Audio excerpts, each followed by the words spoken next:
Muito bem, vamos ao debate. Dessa vez eu vou começar pela Samanta. A proposta é uma forma de controlar as redes sociais, Samanta. Lu, o governo vem sempre batendo nessa tecla de regulamentação das redes sociais, né? Talvez a gente precise de uma regulamentação. Agora, essa frase do presidente me chama atenção em dois aspectos. Ele fala assim: combater ilícitos cibernéticos e desinformação.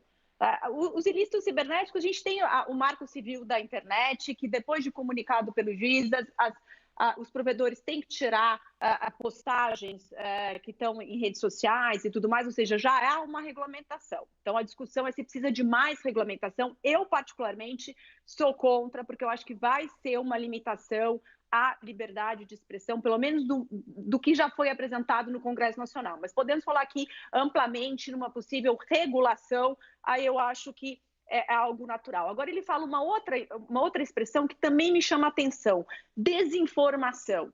Eu pergunto, você combate a desinformação regulando? Na minha perspectiva, você combate a desinformação informando, você combate a desinformação investindo em educação e não punindo e regulamentando. E a gente precisa culpar alguém no nosso país porque é desinformado, um país com o número de analfabetismos que a gente tem, com o ensino cada vez pior. Será que a forma de combater isso não é investir mais em educação do que efetivamente punir? Ele coloca também, precisamos ter direito de resposta. O direito de resposta está na Constituição Federal. Está lá, eu tenho direito de resposta proporcional ao agravo, indenização por danos morais, à imagem, material. Os mecanismos estão aí. Se isso não está acontecendo, muitas vezes a culpa não é da lei. Muitas vezes a culpa está no Poder Judiciário, que efetivamente não aplica sanções cabíveis dentro do que já existe. Eu acho que regulamentar demais uma rede social, primeiro, vai ser inviável, não vai se ter como fazer isso, não é? E é um perigo, sim, para a liberdade de expressão, pelo menos do jeito que está se pretendendo. Ô, Samanta, em relação à desinformação que você trouxe, você disse que a parte da educação é importante, acho que não tem quem discorde disso, mas como isso ajudaria, por exemplo, um adulto que está extremamente impressionado com notícias falsas que circulam? A gente poderia dizer a tia do Zap. Como ajudaria a tia do Zap? Lu, nisso eu vejo, por exemplo, um trabalho que a própria CNN faz de dar a informação correta, de colocar, né, os dados verdadeiros. A pessoa tem que saber em que veículos ela pode se informar, e os veículos de imprensa fazem isso muito bem, mostrando, olha, os dados são esses, discutindo. Essa é a única forma. Eu não posso estabelecer essa informação é verdadeira. Eu tenho elementos e consigo colocar isso nas grandes redes de comunicação e por meio da educação explicando. Agora, as notícias falsas, notícia falsa é uma coisa, mas a desinformação, ou seja, a falta de acesso à informação, só por meio da educação. Não consigo ver outra maneira. Não é? A tia do Zap vai se informar nas redes de comunicação, né? A gente tem essas pesquisas agora, sites onde você descobre o que é fake news ou não. Isso tudo hoje é de fácil acesso. Muito bem, vamos ouvir o Renato.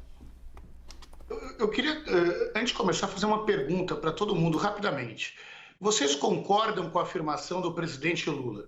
O que é crime na vida real deve ser crime no mundo digital? Eu estou interessado em saber a opinião dos debatedores. Eu posso abrir para os debatedores? Pode ser só um sim ou não? Vou começar só sim ou não? Só um sim ou não, então. Vou começar pela Samanta.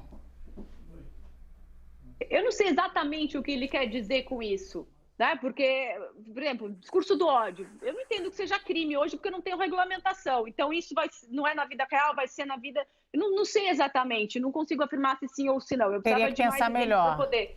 Exatamente. Teria que pensar melhor, Tardelli. Claro. Sim.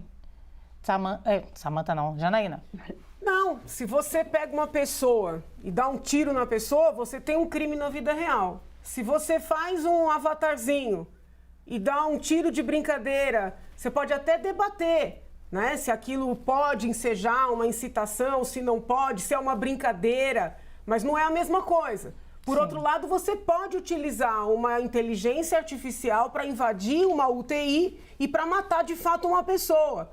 Então, o presidente misturou muitos conceitos ali que precisam ser separados. Muito bem, Janaína diz não. Foi o presidente que misturou o conceito, né? Comparar um emoji com um tiro de alguém é uma ginástica aí. Não, mas é um crime na vida real. Você pode ser a mesma coisa de pegar uma arminha de brinquedo e atirar. O que foi que o presidente falou?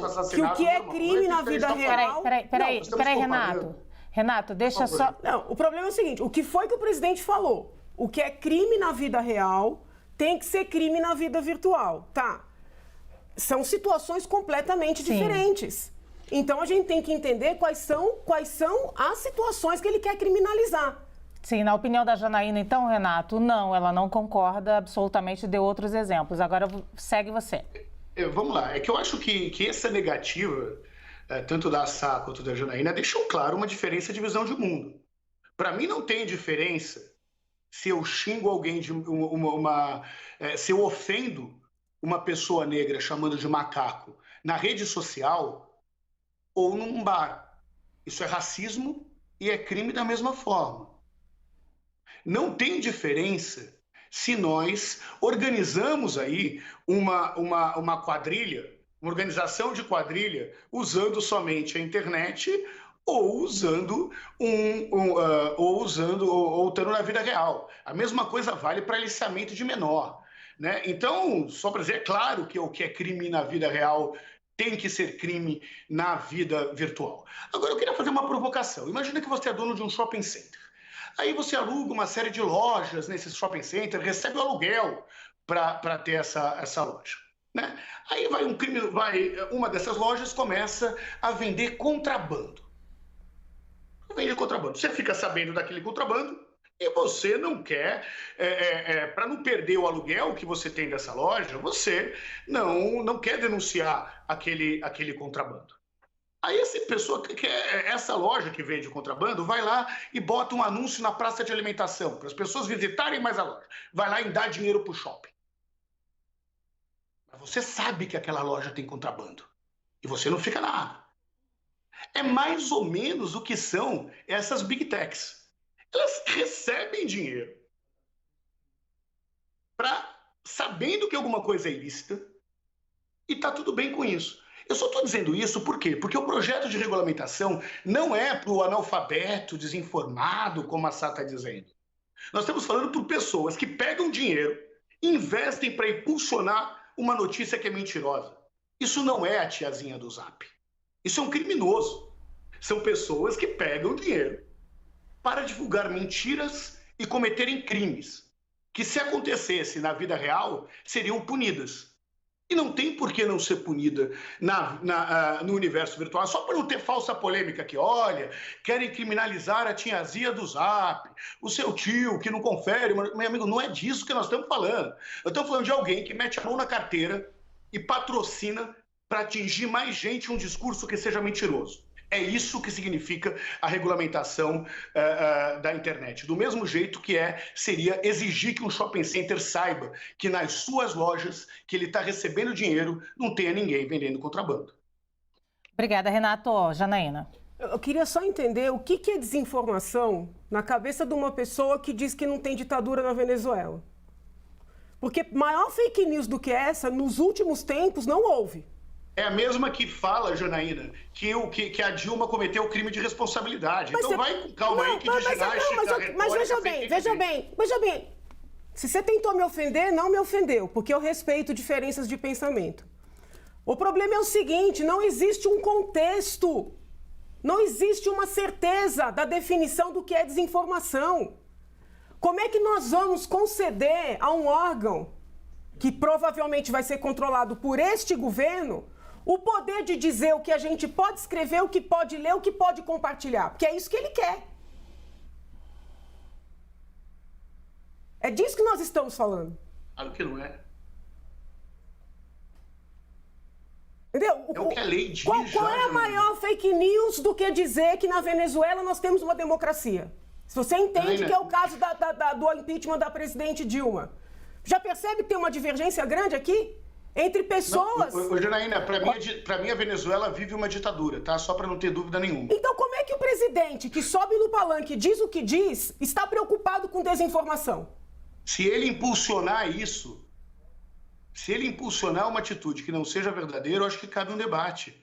Ele utilizou o que nós estamos dizendo não é liberdade de opinião. Públicos. É ser remunerado para divulgar mentiras. Ô, e Renato, difamação está previsto no Código Penal. Renato, eu vou ouvir a Janaína aqui, toda a fala dela, e depois eu vou te dar uma parte para você falar novamente. Vai anotando aí os pontos que você quer falar. Não, e assim, o presidente recentemente utilizou todos os recursos públicos para propagar uma mentira.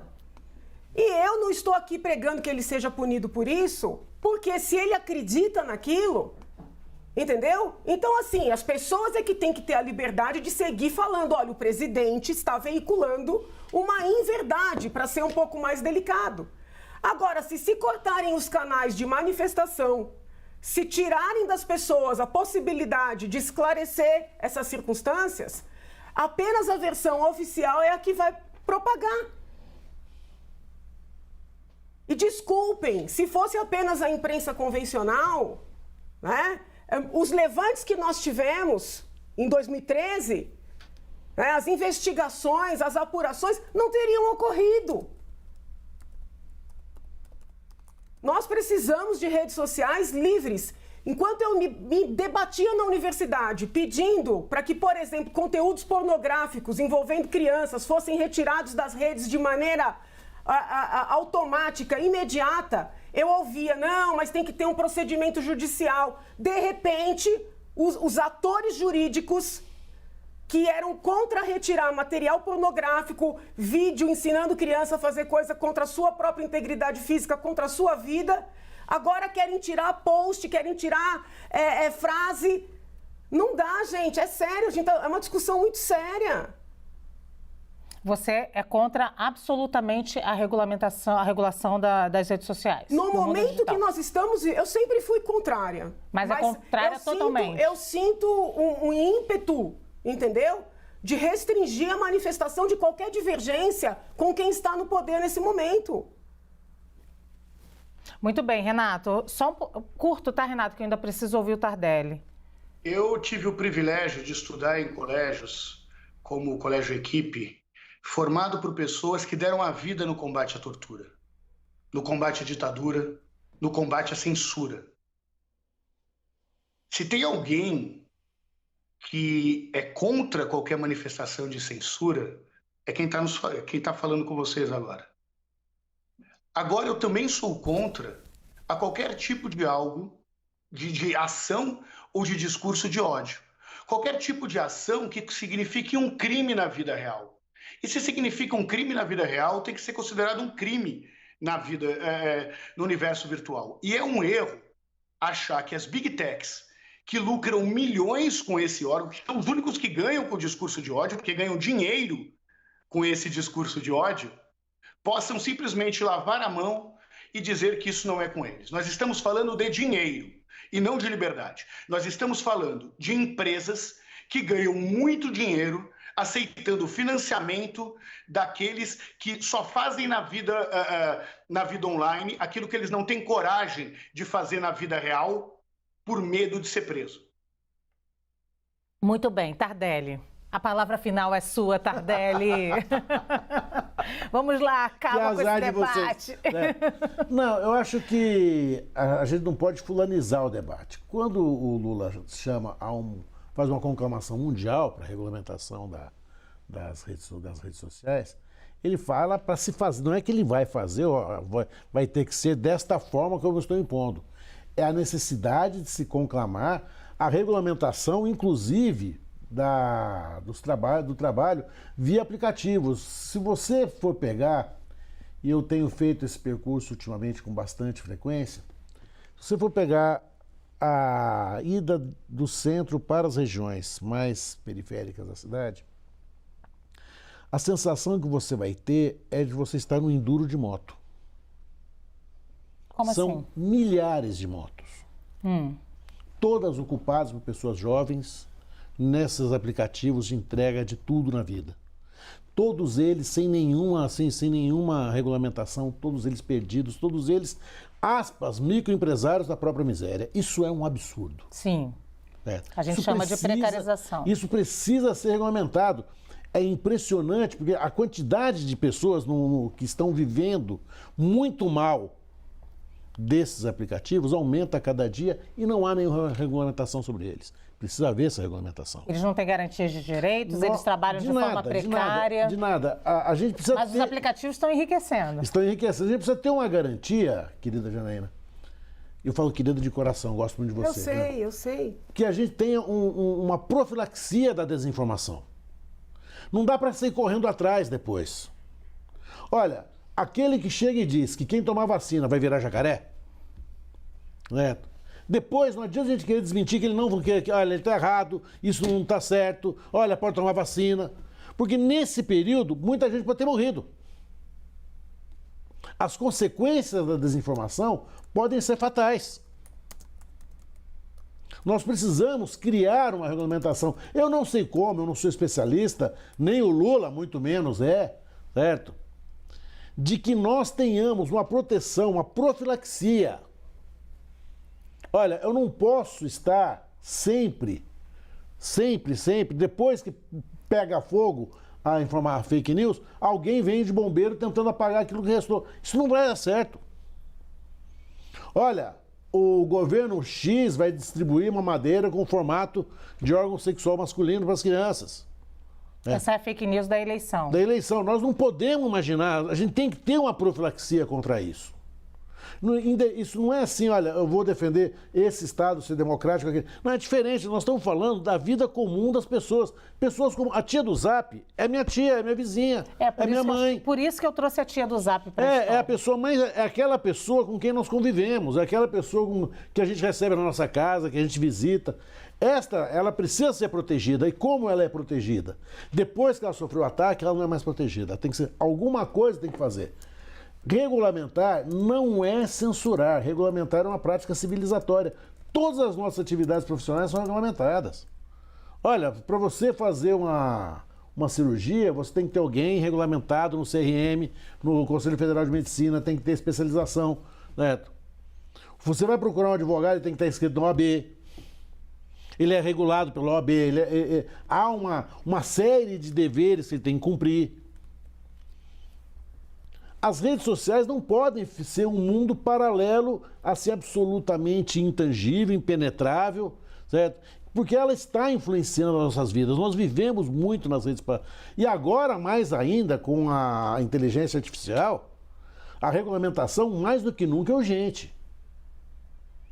Nós poderíamos estar aqui, alguém nos filmando, mudando as nossas conversas, né? Olha, nós precisamos ser protegidos disso. Como você vai proteger? Não sei. Eu acho que o Lula, numa reunião mundial, ele faz uma conclamação. Precisamos, todos precisamos, certo? Do Maduro ao Putin, todos precisamos. Inclusive Lula, inclusive Biden, inclusive, certo? Todos. O Sheik da Arábia, todo mundo precisa dessa regulamentação. Ela vai ser um oxigênio que nós precisamos regulamentar, senão nós vamos morrer asfixiados na desinformação, na mentira, na contra. Imagina a eleição de 2026, com os recursos tecnológicos que hoje já estão disponíveis, como é que ela vai ser?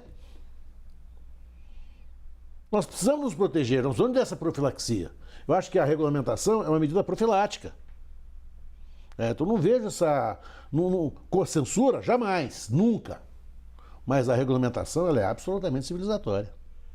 Penso eu, com a devida vênia das minhas queridas amigas.